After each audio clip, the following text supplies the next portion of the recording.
सुबह सुबह आपके सामने बड़ी खबर लेके आया हूं जॉर्डन के बॉर्डर के इलाके पर। जॉर्डन इस बात को तो एक्सेप्ट नहीं कर रहा है, लेकिन पहले खबर सुन लीजिए।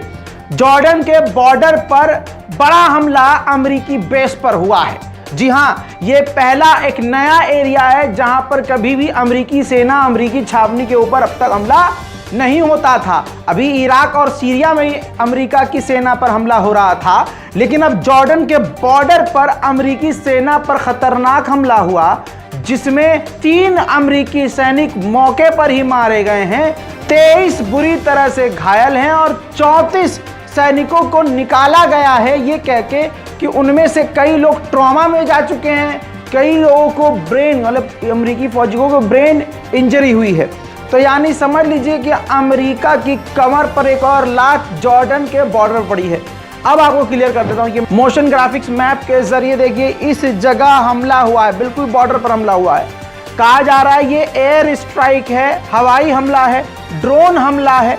और अब बताता हूं कि इसके पीछे किसका नाम आ रहा है। वही है, एक ही है और कोई हो नहीं सकता, ईरान। जी हां, ईरान का नाम आ रहा है कि ईरान ने हमला किया है और इस हमले के पीछे ईरान है। लेकिन अमेरिका ने खुलकर साफ साफ नहीं कहा, क्योंकि अमेरिका खुद नहीं चाहता कि डायरेक्ट ईरान से जंग हो। हाँ, ये जरूर कहा है कि ईरानी समर्थक ग्रुप ने यह हमला किया है। अब चाहे हुतीज हो चाहे कोई और, ईरान के समर्थक ग्रुप इस वक्त मिडिल ईस्ट में तहलका मचा रहे हैं।